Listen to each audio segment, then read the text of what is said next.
From the News Channel 5 Network, this is SportsLine.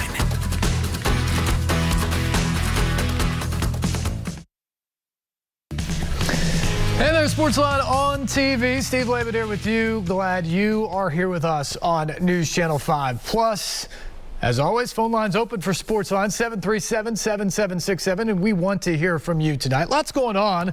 The Predators been kind of inconsistent lately. They've won 10 of 16 games. They're certainly within striking distance in the Western Conference and within the Central Division, but they've been kind of a hard team to figure out. When they've been good, they've been really good. When they've been bad, they've been bad. And we saw that again Saturday night out in Colorado. They lost 6-2 to the Avalanche. That's a team that can score goals with the best of them, and the Preds certainly got hurt by that on Saturday night out there. But when you look at this Preds team, they've played some really nice games, and then in 5 of their last 6 losses, the margin has been 3 goals or more. So they've really got handled in those games, and that was one of the focal points, is they took the last couple days off to come back and be rested and focused in on being more consistent in what they want to do in terms of how they handle the puck, how they want to attack the game. They've got 3 games at home this week, and it's going to be important for them to get off to a good start in those games. It's going to be important for them to pick up points, pick up wins in these games, and they're certainly off to a good start tonight. Through one period, leading the Columbus Blue Jackets 3-0. Philip Forsberg with a pair of goals already. Yakov Trenin with another one. Good start for the Predators there. We'll keep you updated as we go throughout. We also can talk about the end for Nashville SC. What a gutting loss in the Eastern Conference semifinal against the Philadelphia Union Sunday evening. They battled for more than 120 minutes. They battled on the road. Such a great season, such a gutsy season. The expectation was for higher things in the playoffs. And then you get into penalty kicks, which is one of the toughest ways to decide anything, certainly a playoff match in all of sports. But we see it all the time. It happens in the World Cup. It can happen to decide the World Cup. It's just part of what soccer is at that level. When the matches, the margin that separates team is so thin. And so you go to penalty kicks, and as tough as they fought and the direction as this franchise is going in kind of a straight direction towards where you'd want it to be, the kicks could not have been any more wayward. 4 consecutive misses. Hani Mukhtar, Annabelle Godoy, Alex Muyl, Walker Zimmerman, all missing the mark. 4 straight misses. Made it easy on the home folks. Philadelphia able to knock 2 kicks in. They win it without even have to take their last 2 penalty kicks attempts.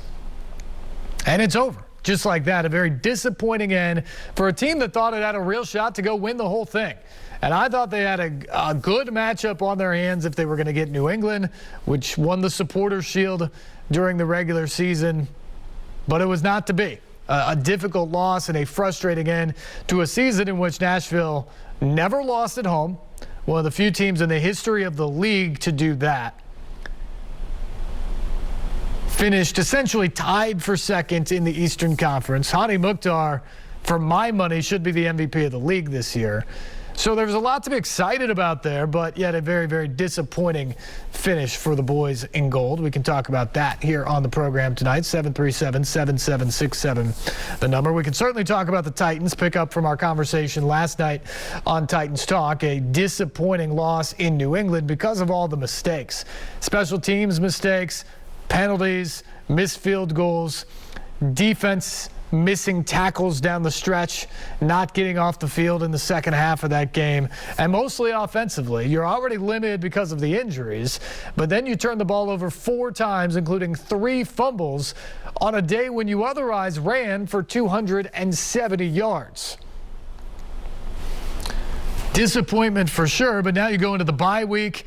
You're still sitting there in first place in the AFC South. You're 3rd in the AFC overall at 8-4. This team still believes that it can go in a positive direction. Can they? Can they do it with all the injuries? That'll be the million-dollar question when they come back from this bye week. Can the Titans recover, either getting guys back? Right now they've got 18 guys on injured reserve after they placed Monty Rice there today following his injury in the loss in New England on Sunday. Can they either get enough guys back,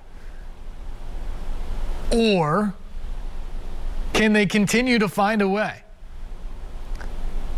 This team has successfully used the next man up mantra throughout the entire course of the season. And largely guys have stepped in and stepped up. And they've continued to roll until the last 2 weeks. And the injury toll has just mounted, and it's become enough and enough and enough. And at some point, as I said last night, at some point the next man up is nowhere near as good as the guy in front of him. And in particular, when you have multiple next man up having to step up, well then just as a totality, you can't be as good as you want to be. Taylor Lewan said this after the game on Sunday, and I thought it was a good point. He said, our coaching staff has done a great job this year figuring out what units are whole, what units are relatively healthy and we can expect maximum productivity out of them, and try to determine the game plan around that. If the offensive line is healthy, like they were Sunday in New England, doesn't necessarily matter who's running in the backfield. Let's pound away with the offensive line. Let them do their thing and build the game plan around it. If you've got all your wide receivers healthy, if Julio Jones and A.J. Brown are back, we'll gear a game plan around them. Allow them to take you to a new place. I think the Titans coaching staff has done that. But there comes a point when you don't have Derrick Henry, when you don't have those guys at wide receiver, it becomes really hard to game plan when you're plugging and playing at essentially every position. And we've talked about the injuries on offense, but what about linebacker now? Rashad Evans has missed the last 5 games. David Long has missed the last 3 games. Monty Rice is now going to miss at least the next 3 games. And Jayon Brown was on injured reserve earlier in the season and has struggled to get back to form since he's come back. You don't think about the injuries as much on the defensive side of the ball for this team as you have on the offensive side, but they've definitely crept in over there as well. So how can this team recover? Either physically getting guys back, or how do they right the ship with what they have and figure out what the best way to attack the final 5 games of the season is? Titans are in a great position. They're 2 games up on the Colts, but they're going to have to win games here. And as we saw 2 weekends ago against the Texans, just because the teams on the back end of the schedule are not as good as some of the teams we've seen on the front end of the schedule, you can't just show up, throw the pads on, and expect to win because you're the 8-4 first-place Tennessee Titans. Or what happened 2 weeks ago against the Texans, a team that had 1 win coming in, could happen again. The Titans are going to have to win games down the stretch of the season. They would love to figure out a way to get that top seed in the AFC and a bye. That would be huge given the health of this team. But that's going to require a fantastic finish from them. And they're going to have to win games just to win the AFC South. Now, they may not have to win many because the Colts are sitting at 6-6 right now. And essentially, while they're 2 games back, they've got to make up 3 games on the Titans because the Titans hold the head-to-head tiebreaker by sweeping the regular season series. So if the Titans win a couple of games, that means the Colts would have to go 5-0. Probably not likely. As it stands, the Titans have a much easier schedule than the Colts do down the stretch. You win 1, Colts would have to win 4. You win 2, Colts would have to win 5. You win 3, you win the division no matter what.